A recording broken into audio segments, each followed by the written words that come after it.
que busca evaluar la situación de Ucrania. Cada vez es más lejana la posibilidad de que la República postsoviética se integre al bloque continental. Parlamentarios franceses entraron en debate sobre un proyecto de ley contra la prostitución y el tráfico sexual que fue promesa de campaña del presidente Hollande y que ha causado protestas en todo el país. Dicha ley pretende multar a los clientes que solicitan el servicio sexual con 1.500 euros y 3.000 euros en caso de reincidencia, además de participar en reuniones en las que destacarían los peligros de la prostitución. Sin el cliente no hay red de prostitución, no hay anillo que rodea la trata de seres humanos. Esa es la pelea que estamos teniendo. No hay intención de estigmatizar a nadie. Hay un objetivo de hacer retroceder a la prostitución en nuestro país, porque es la dominación de un ser sobre otro, a través del uso del dinero. Los promotores del proyecto también buscan frenar el tráfico de personas, ya que se calcula que el 90% de meretrices realizan el oficio en contra de su voluntad. Por ello, la ley busca que los clientes tomen conciencia de que el hecho de comprar sexo conduce al tráfico de seres humanos. Asimismo, se les brindará protección a las prostitutas al despenalizar una norma aprobada en 2003 que castiga la prostitución callejera. De esta manera, se les facilitaría a las meretrices una residencia legal y apoyo financiero, con la condición que abandonen la prostitución como único medio de solvencia económica. El proyecto también fomentó un extenso debate sobre el sexo y sexismo en un país que goza de una reputación de libertinaje y machismo. Sin embargo, existe una fuerte oposición a la ley. Según una encuesta, el 68% de franceses apoyan el consumo sexual en un país donde la prostitución es legal, pero los negocios, el proxenetismo y la solicitud de servicios sexuales están prohibidos. Muy bien, lo que acabamos de ver es en Francia un proyecto de ley que va a multar a personas que vayan a los prostíbulos, una legislación que contempla fuertes multas para todas personas que sean detenidas o atrapadas, se puede decir, pagando por sexo. ¿Tú crees que eso es una solución? ¿Cómo lo ves tú? A ver, creo que no. A ver, hay dos tipos de críticas posibles. La primera es: el Estado no debería legislar en esta materia. Si dos individuos deciden hacer esta transacción, no debería ser materia de una legislación pública, debería permanecer en el ámbito de lo privado.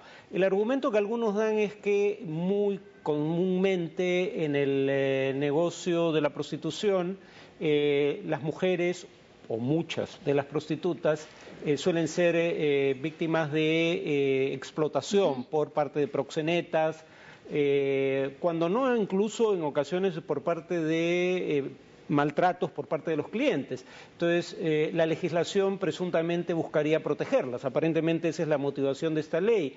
El tema es que cuando uno ve cómo se aplican estas leyes, habitualmente la víctima es victimizada doblemente, porque directa o indirectamente se le aplican las consecuencias de la ley. Por ejemplo, si una persona va a ser multada y puede ser sometida a, digamos, trabajo social por solicitar servicios de una prostituta, va a tener incentivos para presionar coaccionando o tratando de sobornar a la prostituta para que no, digamos, testifique en su contra o cosas por el estilo.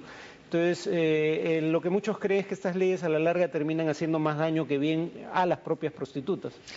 Muy bien, ahora sí nos vamos con la nota de Lituania allá y la llegada de líderes europeos para la cumbre que busca evaluar la situación de Ucrania. Cada vez es más lejana la posibilidad que esta república postsoviética se integre a la Unión Europea. Uno a uno, los líderes que conforman la Unión Europea han arribado a la capital de Lituania. Todos están preparados para lo que será la realización de la cumbre de Vilna. De pie y sobre una alfombra roja fuera del Palacio del Gran Duque, los líderes que hacían su llegada desfilaban mientras la presidenta lituana Dalia Grybauskaitė les daba la bienvenida. Uno de los primeros invitados en llegar fue la canciller alemana Angela Merkel, quien en declaraciones no pudo evitar hablar sobre la situación de Ucrania. Wir werden von hier aus sehr deutlich machen, dass die EU bereit ist, die Ukraine aufzunehmen, als assoziiertes Mitglied, das Assoziierungsabkommen zu unterschreiben. Und dann schauen wir mal. Ich habe keine Hoffnung, dass das jetzt diesmal gelingt, aber die Tür ist offen. Se sabe que en esta cumbre los líderes europeos se encontrarán cara a cara con el mandatario ucraniano Viktor Yanukovych, quien ha prometido asistir para explicar la postura de su gobierno y proponer un diálogo tripartito con el mandatario de Rusia. Muchos sostienen que él tendría en mente aceptar a corto plazo el apoyo de Moscú, pero sin comprometerse del todo, y que a cambio de ello mantendría a su alcance la posibilidad de un acuerdo con el grupo de los 28 para más adelante. No obstante, los miembros del bloque continental tratarán de reconquistar por todos los medios a la autoridad de la ex República Soviética con el fin de que se retracte y acceda al acercamiento con Europa. Muy bien, no sé si se puede decir quién ganará, ¿es la Unión Europea o Rusia? Porque es tentación, ¿no? También Ucrania, ¿no? Estamos hablando de los recursos que tiene y la cantidad también de población, ¿no? Lo que significa anexarla, ¿no? Bueno, se suele decir que cuando quieres persuadir a alguien de hacer lo que tú quieres que haga, incluso contra su propia voluntad inicial, puedes apelar a, dicen en inglés, a zanahorias, incentivos positivos, o al garrote, incentivos negativos. Acá la Unión Europea pone los incentivos positivos y Rusia pone el garrote, ¿no? Porque es Rusia la que está amenazando a Ucrania. No solo Ucrania, son 6 ex repúblicas soviéticas que estaban negociando un acuerdo de asociación con la Unión Europea. Y fueron todas objeto de presión por parte de Rusia. Lo que pasa es que todas ya habían tomado una posición clara. Moldavia, por ejemplo, dijo que estaba dispuesto, el gobierno moldavo, que está dispuesto a tolerar la presión rusa y seguir adelante con el proyecto de buscar un acuerdo de asociación con la Unión Europea. Armenia se había echado para atrás.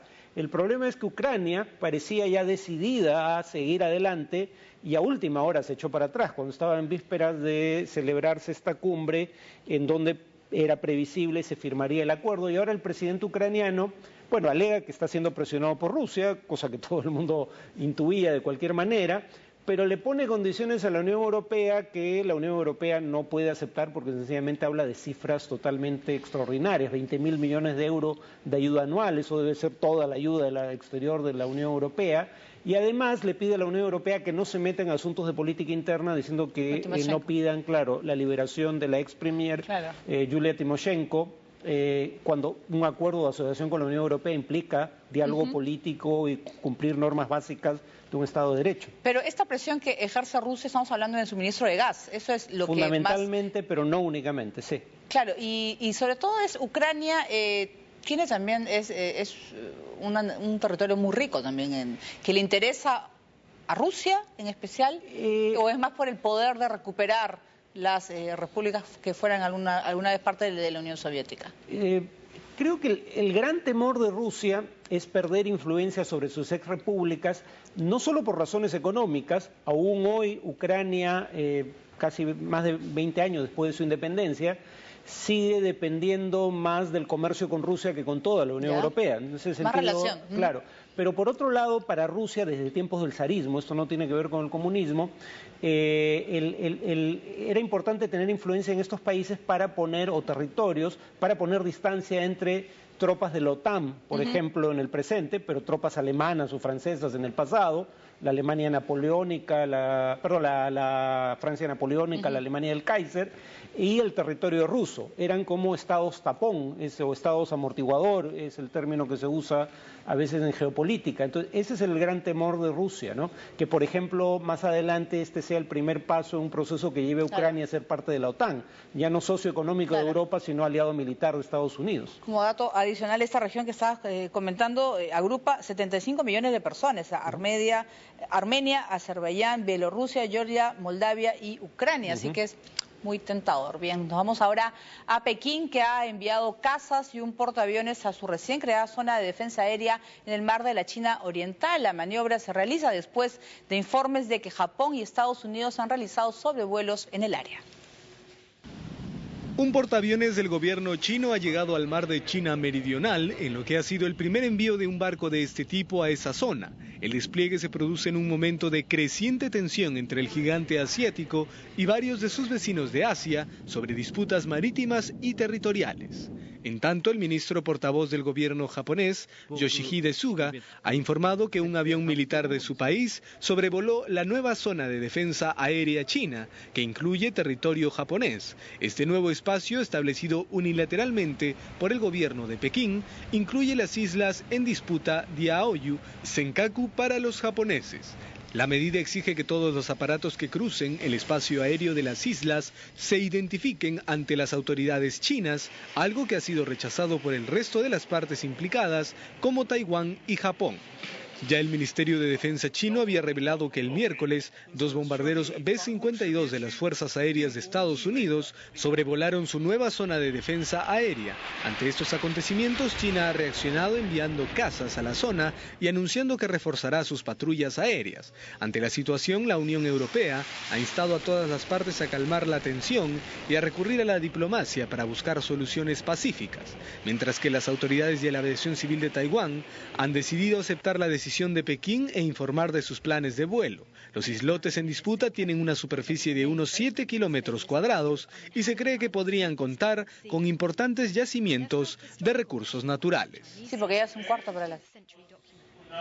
Bien, vamos con las Naciones Unidas, que revelaron una nueva cifra de refugiados sirios. Ya son más de 3 millones de personas las que han huido de este país. Continúa el éxodo sirio. Es que ya son 3 millones que huyeron del país, según cifras del Alto Comisionado para los Refugiados de las Naciones Unidas. Indicó que el programa de las Naciones Unidas recibió hasta ahora 850 millones de dólares de la comunidad internacional para ampliar la ayuda para los refugiados en la región, pero solamente los costos para los campamentos en Jordania, donde actualmente viven más de 600.000 sirios, fue estimado en 1.800 millones de dólares para este año. Ante ello, pidió el apoyo internacional para las regiones de acogida que necesitan ocuparse de la salud, educación y seguridad de los refugiados. Cuando hablo de un apoyo masivo, no estoy hablando solo de apoyo humanitario, sino de cuestiones estructurales, relacionadas con el desarrollo. Un país como Jordania, por ejemplo. Las necesidades de apoyo se centran en un sistema de educación, a medida que miles de estudiantes sirios ingresan en el sistema educativo. El mes pasado, la Agencia de Refugiados de la ONU hizo un llamado a los estados europeos para dar asilo a más sirios, ya que un número creciente huyen de su país en peligrosos viajes a través del Mediterráneo. En tanto, Libia y Egipto continúan luchando para mantener a 4.000 refugiados sirios. Muy bien, momento de hacer una nueva pausa y vamos a regresar, como siempre, Diego Armando Maradona llamando la atención y cómo celebró el aniversario número 42 de la independencia de los Emiratos Árabes Unidos. También una empresa española ha dado un paso más allá de la impresión 3D presentando a Houdini, la impresora que prepara diversos productos comestibles. Volvemos.